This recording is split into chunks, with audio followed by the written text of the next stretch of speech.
Helen. Really appreciate the insight that you've given us. And I think that really sets us on a nice guideline as to how to move forward throughout the course of today, right? Unpacking and looking for those solutions, thinking outside the box, and actually evaluating, hold on, am I still working from a place of my own industry expertise, or am I opening up myself to a world of opportunity and a different process of thinking and unpacking some of the solutions that we need to find? So really appreciate that. And that's been just a sweetener and a brief insight into the breakaway sessions that we can participate in later on today. I must alert you that as we head into some of the major speakers for today, you might be wondering, will you be able to receive the recordings or even the write-ups?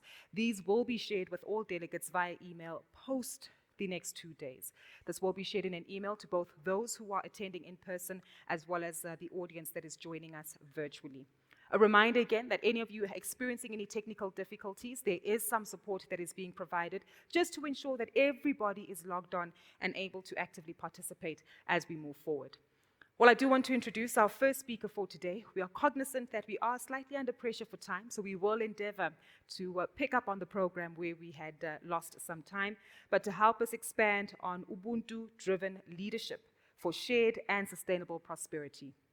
Our first speaker for the day joins us to give us further insight and, of course, her perspective given her role in leadership in South Africa and, of course, the influence that she's played primarily within the legal fraternity of the country. Now, we're well aware that Ubuntu is needed. If we take a look at what we've witnessed with regard to the recent floods in KwaZulu-Natal, the ongoing advent and recovery of the COVID-19 pandemic, we are well aware of the pressures that we face and seeing a collaborative effort in order to alleviate the challenges that we experience.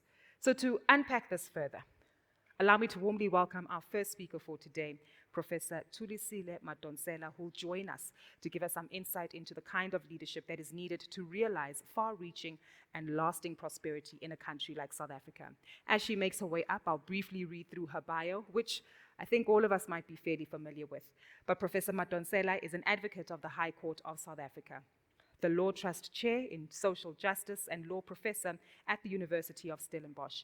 She served as the Public Protector of South Africa from 2009 to 2016. She's one of the drafters of South Africa's Constitution and co-architect of several laws that anchor South Africa's democracy. She's also the founder of the Tuma Foundation and Independent Democracy Leadership and Literacy Public Benefit Organization.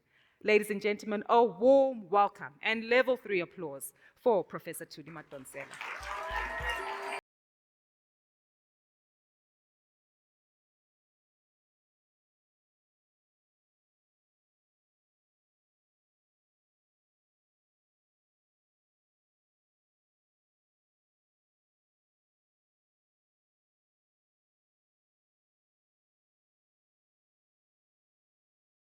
The Trialogue team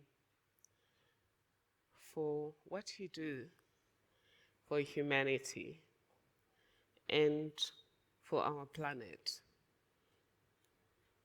I am also grateful for the privilege to participate in some of it. This is the second time I join you as you bring together the captains of the philanthropy and CSI industry.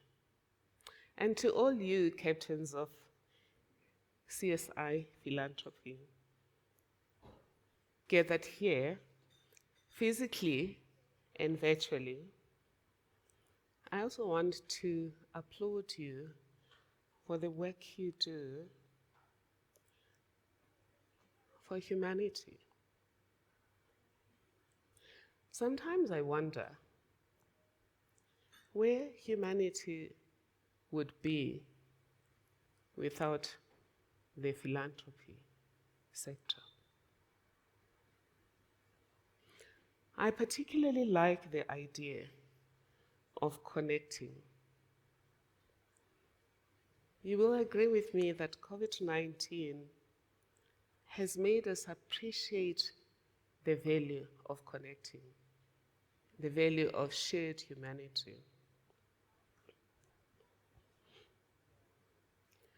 And in the process, we've understood the importance of being together as a social species.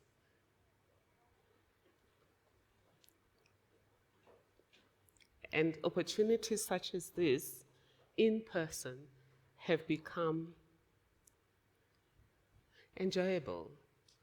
I can't imagine people these days feeling, I don't want to go to a meeting.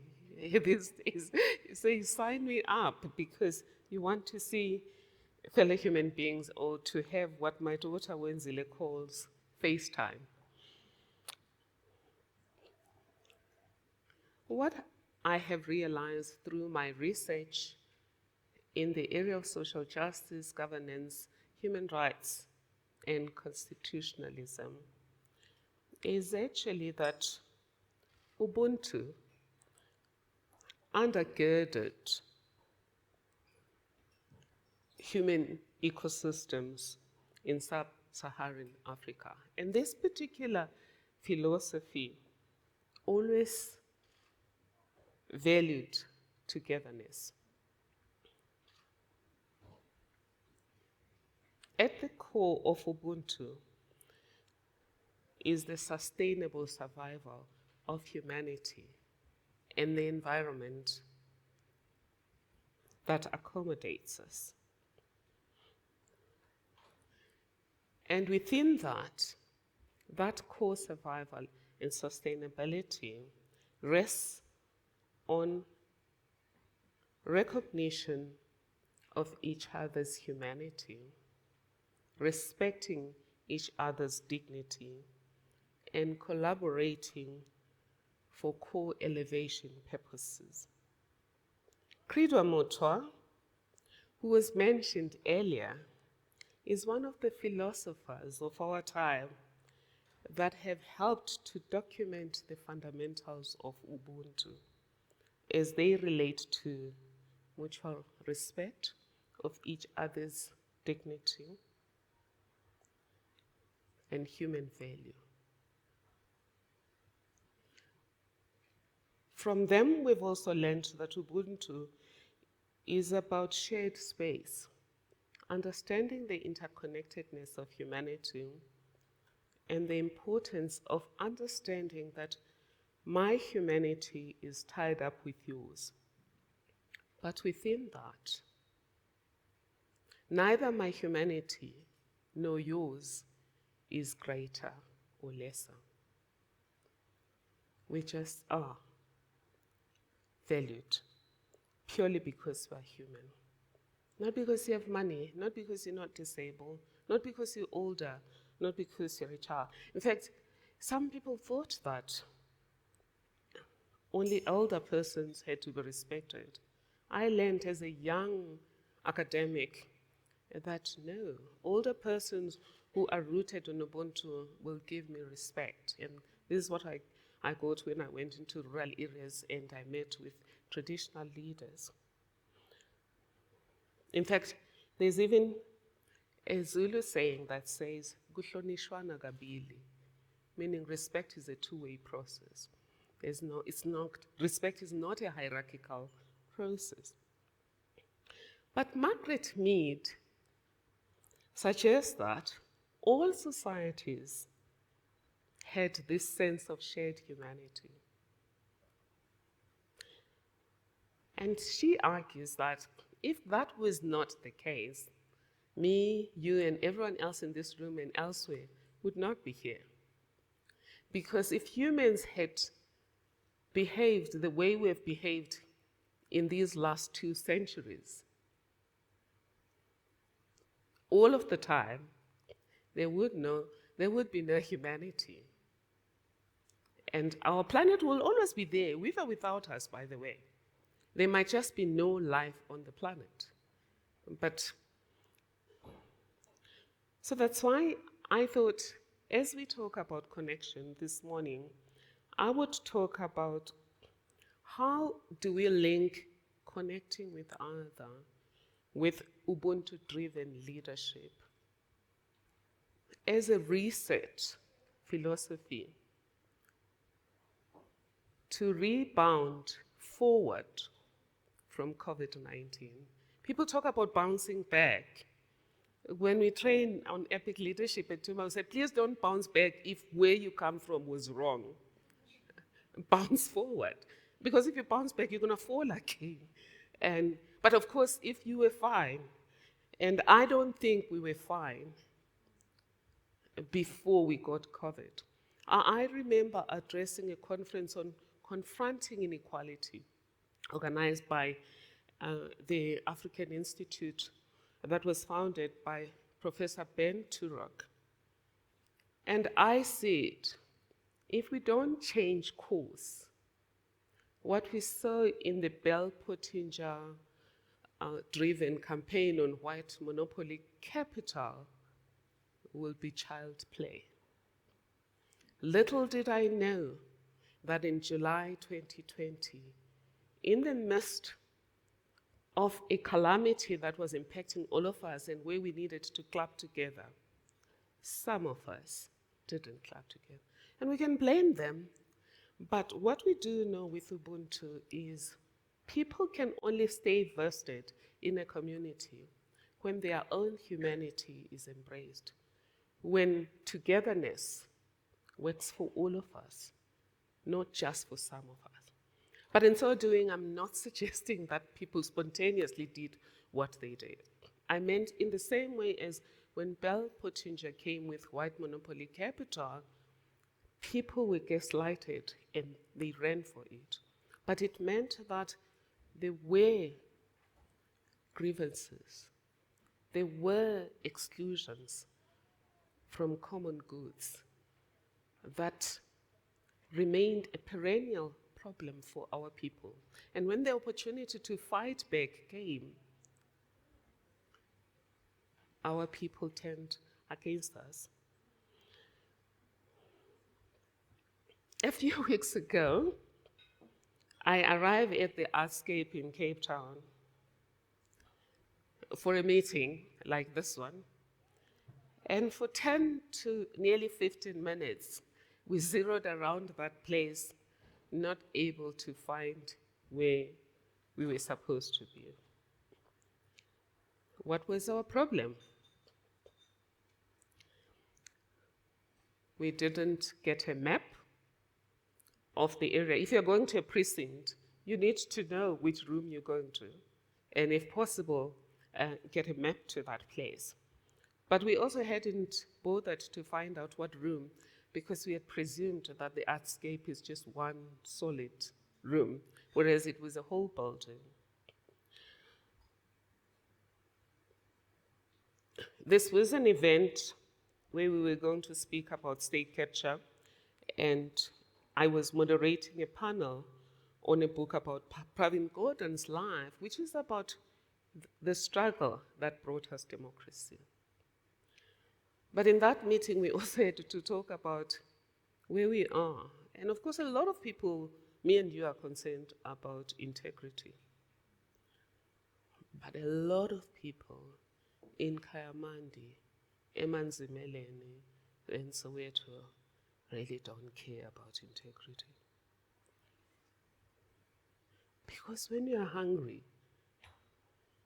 uprightness is the last thing in the mind. It doesn't mean you're going to steal, but I'm just saying that's not a perennial problem in your mind. The perennial problem for you as a mother, as a father, is what will I feed my children tonight? And what about tomorrow? Will I find work finally? Or if I have a business, what do I do to revive it? Those are the perennial questions in the minds of those that have been left behind in our great democracy.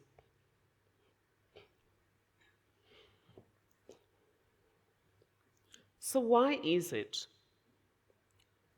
that there are those questions? That we have this situation where our people can be gaslighted to fight against our fight against corruption. How is it we're not getting that working together as Ubuntu? Because Ubuntu is really about how do you raise a human being to be a human within humans, in the same way that an elephant is raised to play its part in the elephant community. So why is it in our case these things are happening? I just discovered that, like what happened to me in Cape Town at the Artscape, I pivoted. I came for that meeting, and in the end, I pivoted. But it was undirected pivoting. Under COVID, we finally loved this term pivoting. Sometimes people, when they've diversified, they say they've pivoted. But, pivoting is when you just really go a separate direction altogether because one is not working. But what I had done on that day, I had pivoted unconsciously and went somewhere else. And in the end, I was late for my arrival.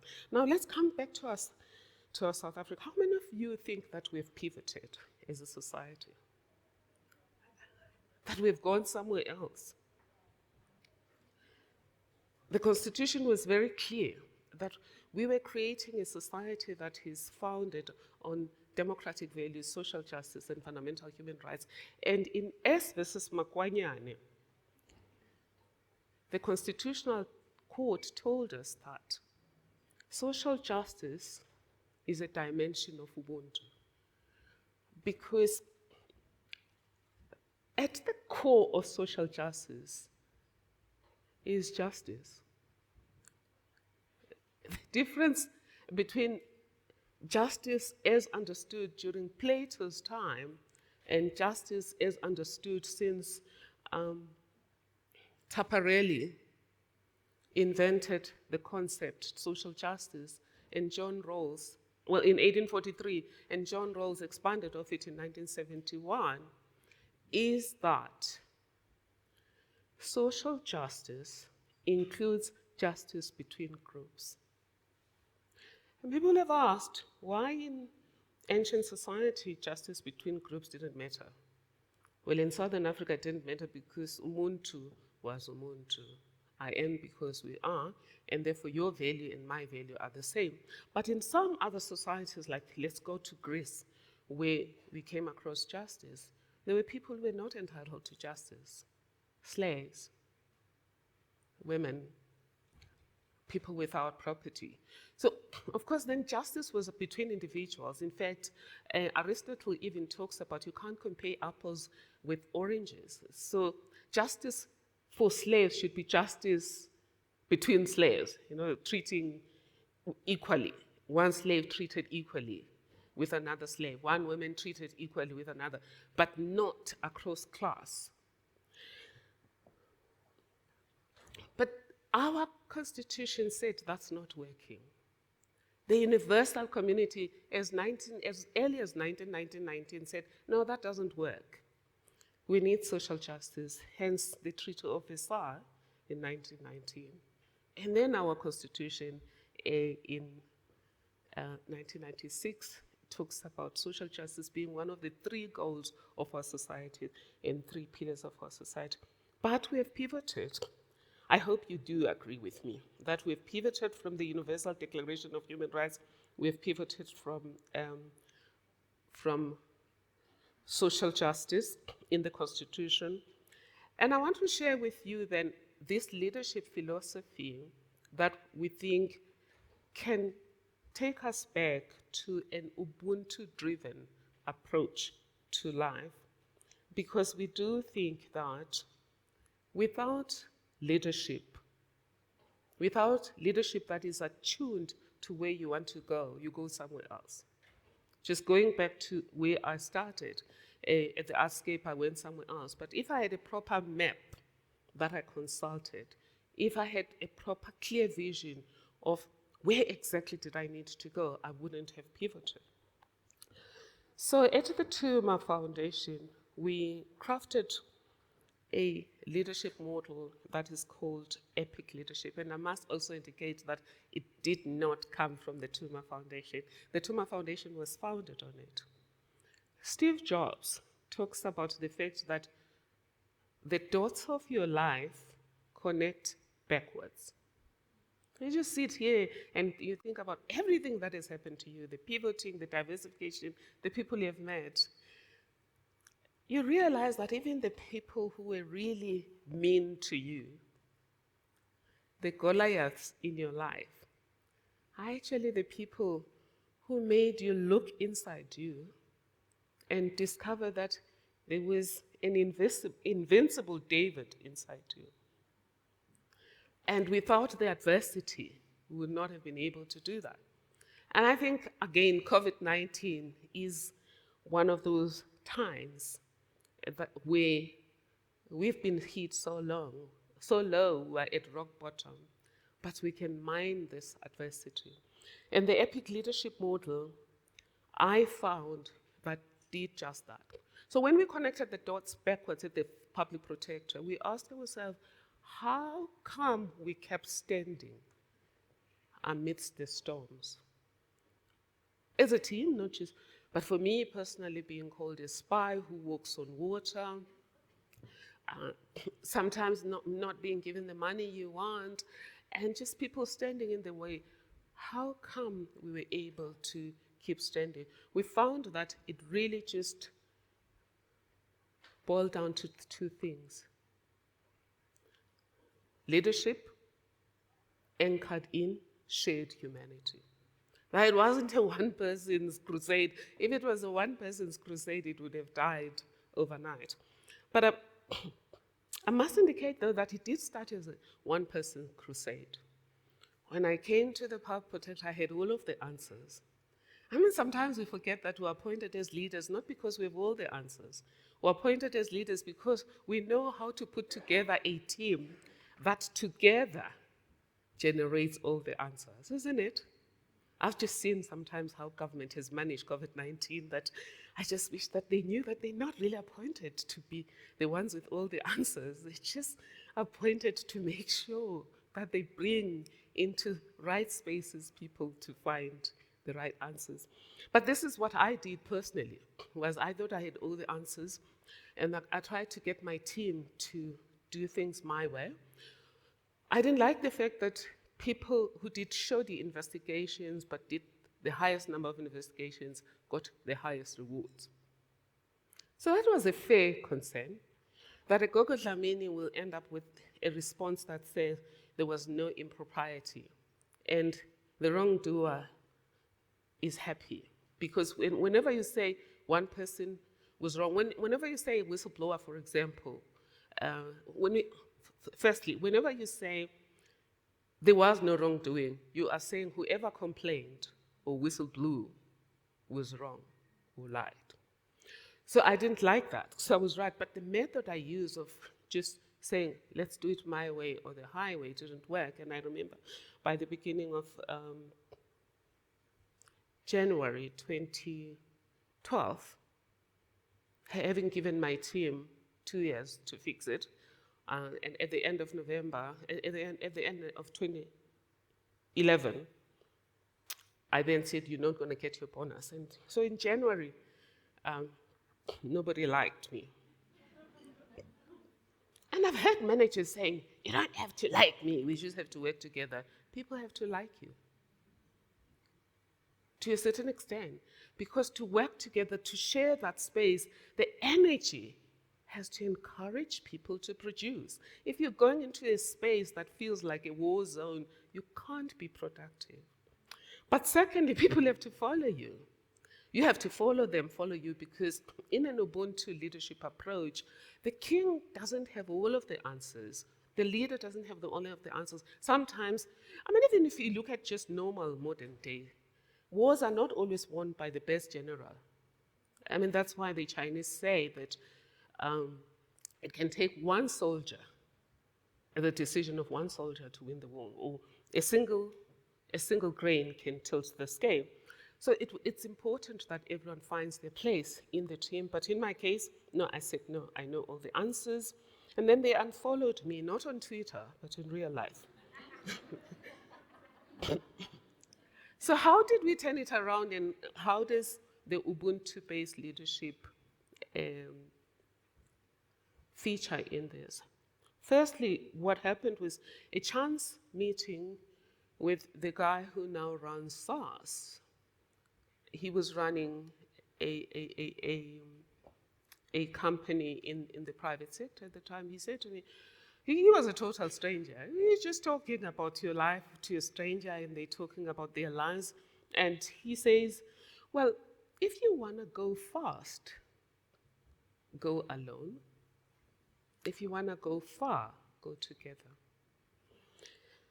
So we then moved forward and we decided, what's the purpose of our organization? We worked for a whole year to define purpose, and based on that purpose to decide what are the values, what are the ethics that we will use to implement our purpose, how will we measure our impact, and lastly, who are we supposed to serve? And when I look back now, initially with the public protector team, but later on a more extensive basis with the TUMA team, we found that what happened there was that we followed a leadership approach that is epic. Ethical, purpose-driven, impact-conscious, committed to serve. And I do think that as we're thinking of how do we turn around our fortunes right now, where 70%, according to Stats SA, 70% of young people are unemployed. Unemployment generally is hovering around 50% if you include the needs. Poverty at 55% before COVID-19. And many are going hungry, even with the 350 rand that government has generously given them as one of the restitutive measures to mitigate the impact of COVID-19 and lockdown rules. How do we make sure that what happened in KwaZulu-Natal in 2021 doesn't happen again? How do we make sure that in a country where water is scarce, where we complain about water security, we don't end up with people dying from water? How do we ensure that we have the kind of water energy, the water security, energy security? I mean, the less said about Eskom, of course, the better. Energy security and food security for everyone. How do we make sure that? I think for me, it just starts with this leadership in this room. We could blame government, but there's an African saying that says, a tiger is chasing us, and you're asking me, what sex is it? Or we could be the mice and the people in who moved my cheese, and just complain who moved our cheese, like the people did there, and starve in the process. Or we could say, we've learnt a lot about what we can do to turn around, and then define what will be the ethics that are linked to shared humanity, that will guide, that will form the guardrails for our way forward, so that we don't get derailed or pivot unconsciously. It's okay to pivot, but to pivot in a way that still takes you to where you're going, which is the second part, is purpose. What really is the purpose of our society? The Constitution has defined the society we want to become, one where there is democratic values, social justice, and equal enjoyment of fundamental human rights by all, where every citizen's potential, where every person's potential is freed and the life of every citizen is freed. You must agree with me that that will come from our collective wisdom. What it means is every time we do something, we have to ask ourselves, in terms of the EPIC leadership code, how will this lead me and others to where? If you think that leadership, as we do at TUMA, is influencing and inspiring yourself and others to think and act in a particular way that yields certain outcome. So it's the first question you'll have to ask. The second question we have to ask ourselves is, So those ethics, I would say, in the Constitution already, they've given us the values that should govern how me and you are glued together as in this shared space as humans. The ethics that should govern how we deal with our environment. Part of it, the key values there are equality, which is substantive equality, the same as equity, which is one of Trialogue's values. Another value is human dignity. Another is democratic values, involving everyone, nothing about us and for us without us, whether it's organizations, whether we are involved in philanthropy to help people live to their lives. Those values of shared humanity. The second thing is purpose. Just think about purpose. I want to ask you, I started by saying, I don't know what we'll do without this community. But if we're talking about reconnecting and bouncing forward, I would like this community for us to ask ourselves as we're generating our ideas, as advised earlier, can we do things differently? Because if so much money is spent by government in this sector to move our society forward, how come we've pivoted? I mean, yesterday I went to a school that is every child's dream, Somerset College. Many universities do not have those facilities. But it's entirely built by a community. Entirely built by a community. But knowing in South Africa what happened in the past, we know that resources are skewed. I don't want to go there with my monopoly game that's rigged. One team is allowed to play, another team is not allowed to play. And then later you say, let's all play without resetting the game. Obviously, one team will always be a step behind. So that one team can build a school, but what about those that can't build school? Think about every rand you spend in this sector to improve the lives of children in Soweto, Mamelodi, Kamandi, etc. For every rand you spend. Where does most of it go to? There's Manyano School in, I think, Khayelitsha. The lady there has an MBA. She's running one of the best schools. But from her, from some of our young people in IT sector, from many competent young people, one of them I met who runs a preschool, Naomi, as we were walking last weekend. They're not asking for you to give money to an advantaged person like me to come and teach them. They know how to teach. They know how to learn. They just want you to drive resources in their direction. So my final message around impact consciousness, much as we're doing good, but think whether that impact sometimes unintentionally exacerbates inequality. And also enforces attitudes around who knows and who doesn't know, which apartheid did. We know that knowledge has no color.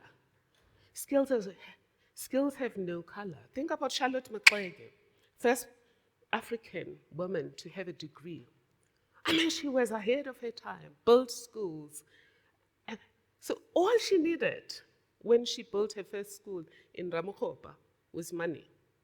So if you're going to go to Ramokgopa and say, all I can give them is bring a teacher from somewhere else to come and teach them, then you're reinforcing inequality, but you're also reinforcing the attitudes that were manufactured to support colonial conquest and domination and apartheid domination. So that's impact consciousness, and then lastly, committed to serve. We are where we are, all of us. If there are girls that are being abducted and killed like animals, like it has never happened in history, I've come to conclude that what's happening to our girls has never happened in recent written history, at least in the last 2 decades. Maybe in slavery, but even then in slavery they were captured to be sent somewhere. But just somebody captured to be killed has never happened. But together again, we can generate solutions by creating communities. So Stellenbosch University has 2 projects that I would interest you in, not to glorify these 2 institutions, but to think about different templates of how you lift communities. Stellenbosch is talking about a MUSA plan for social justice, where we pool resources, we connect resources, and we think about what is the purpose, how do we see South Africa in 2030? And therefore, how do these resources generate that as part of the Sustainable Development Goals? Tuma says, how do you make communities resilient through cultivating an enterprising communities mindset? And how do you then connect them in such a way that they become part of a resilient South Africa? Just one last sentence. Literally, it's we stand on higher ground because those who went before us held the line. We can insult them and say the Constitution hasn't delivered. They delivered the Constitution. And constitutions do not deliver, people deliver. So they held the line, they kept the baton, they handed us the Constitution. It's now our turn to make the Constitution deliver. Let us not drop that baton. Let us be the generation that Madiba thought we had the capacity to become when he said each generation has the capacity and possibility to become a great generation. And the multi-generational group in this room and elsewhere in this country is, as far as I'm concerned, the leaders we've been waiting for, and together we can lead us out of this losing streak and become the nation that Madiba and others thought we could become. Thank you. Fantastic. Thank you. Thank you so much, Prof. We're not taking you off the stage just yet. Thank you for your time and presentation. The reason why we want you to participate is because we have a number of questions that we'd like to share with you from the audience as well as those who are joining us virtually. And again, perhaps you can take a seat and address some of those questions. There's positive feedback and commentary that has been coming through that really does speak to the question that you posed around pivoting, how it is that we're responding differently, and even a response that we see from Tshepo Mdwaba saying impact consciousness and co-creation of solutions and communities will sustain the change investment. So thank you for your insight. Trust me, we would definitely want to hear more, but I think you've really imparted a number of themes that we do need to walk away with and look to positively implement and influence the strategies going forward.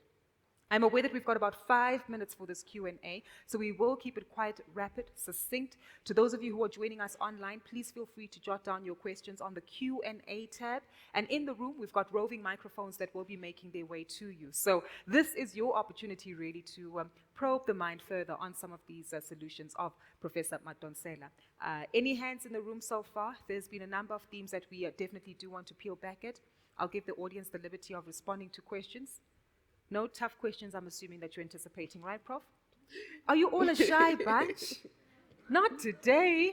Well, I'll tell you what, to get us started, I think as we anticipate some of the questions that will come through on the platform and, of course, here in the room, you mentioned something so important in terms of understanding the unintended consequences of positive change and impact that we'd like to bring forward. And that really does speak to, I guess, the overriding theme as well as to pivoting. And whilst the audience has been uneasy about the concept of pivoting and if we've pivoted in the right way, what are some of the tangible solutions you believe that as partners here in the room we can implement in order to make sure that not only do we pivot in the right direction, but that we minimize the unintended consequences of our actions?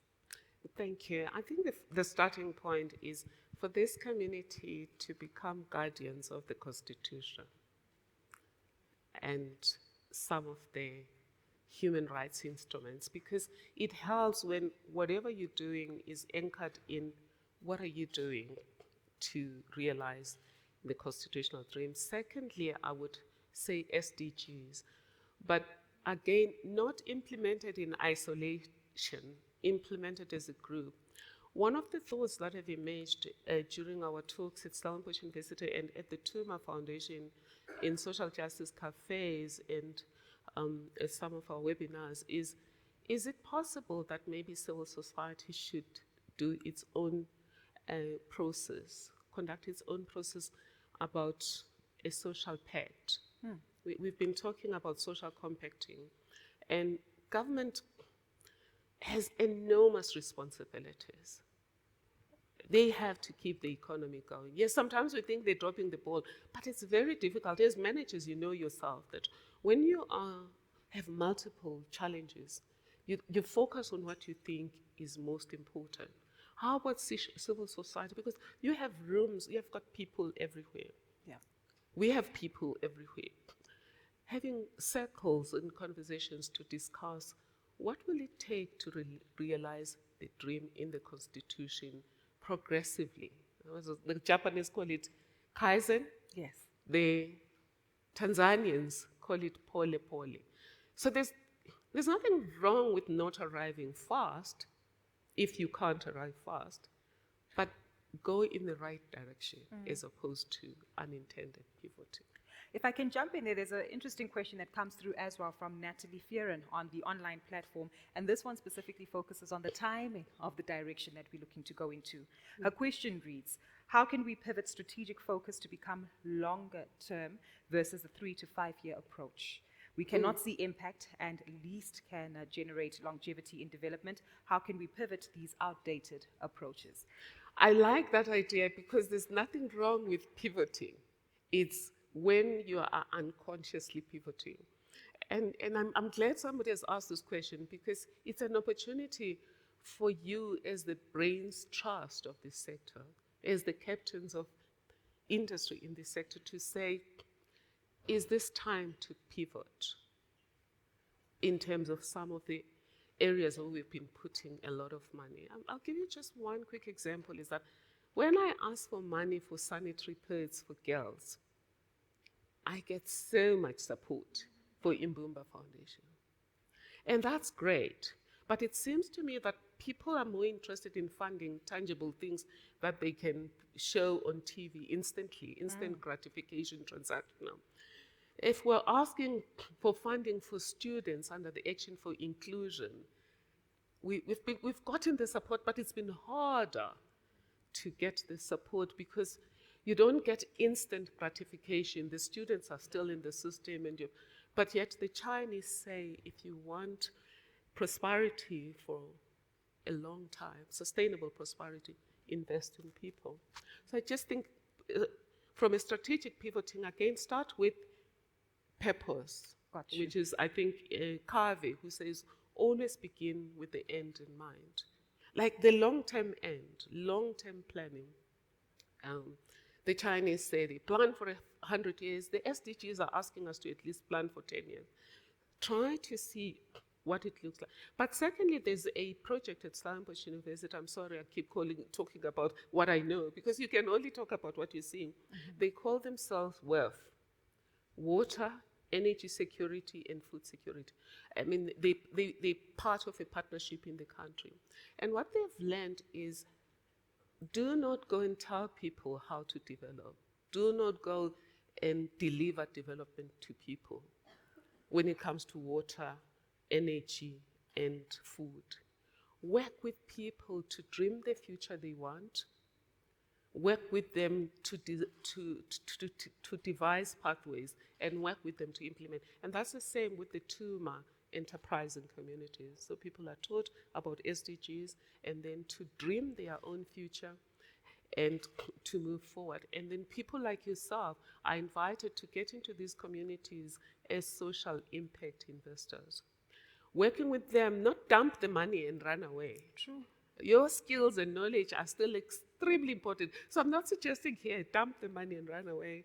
Although Mackenzie Scott, I think, has given some organizations money to just do, but you're giving organizations here. But with communities, stay involved. Bring Monitor. yourself there. monitor, evaluate the progress, and be a part of that change in order to make a tangible impact as well in that environment. We've got an opportunity to take one more question from the audience live if there is any feedback. By the way, on the app, there's been phenomenal outcomes in terms of the thoughts, the challenge that you've also put to us, and of course also sharing the fact that we do need to change our view as to how it is that we move forward. So really appreciate some of the feedback that's coming through from the likes of Stacey Ann, Grant Kelly, Lance van Wyk, all saying that we should appreciate the thought of using community circles to better understand how we enable community objectives, or constitutional objectives rather. We'll take one more question from you, sir. If you could please introduce yourself and of course keep your questions succinct. Sure. Morning, everyone. Morning, Advocate Maransela. It's an honor to be speaking to you. Michelle Joffe from Columba Leadership. It's not a question, it's an affirmation and a thank you. You mentioned Ubuntu earlier, and I love the theme of humanity that you weaved into your talk. A colleague I used to work with from Zimbabwe once explained Ubuntu to me as, when you see me, my family and my village stands behind me. So as a white person, that was a very useful way for me to understand Ubuntu. And it was just a simple reminder through listening to you that you reminded me that my organization stands behind me when I'm here today.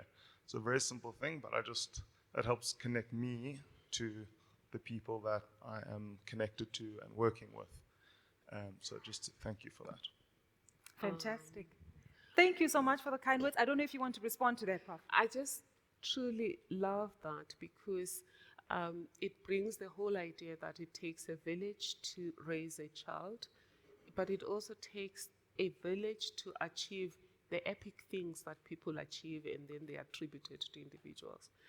But also it takes standing on higher ground to achieve epic things. Often we look at the past and we look at our ancestors mostly in terms of what they did wrong. We would be surprised that if we started looking at what they did right and build on that, scale on that, we would really do much better. Because we're not being called upon to never fail. We're called upon to learn from our failures and also to learn from failures of our past. But just ultimately, just keep your North Star in mind. And in our case, we have a constitution, and at a global level, we have the Universal Declaration of Human Rights. And at the end of the day, we just have to ask ourselves a question. Is this in line with Ubuntu? Apart from just using the Epic Leadership Code, is this ethical, is this purpose-driven, what would be the impact now, tomorrow, 100 years from now? Is it committed to serve everyone in the ecosystem? Because when some in the ecosystem are weakened, the entire ecosystem is weakened. So you ask those questions. Ultimately, the underlying question there is this in line with Ubuntu?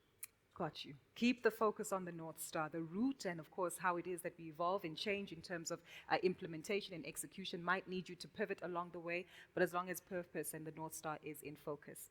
Prof, I'd really like to thank you for your contribution to the conversation today. There's been resounding feedback in the chats. I wish I could go through all of them and mention the names, but we really do appreciate the feedback and outcomes that you've shared with us today. Ladies and gentlemen, virtually and in person, stage 3, applause please, for Professor Julie Madonsela. Thank you so much. It's been a privilege.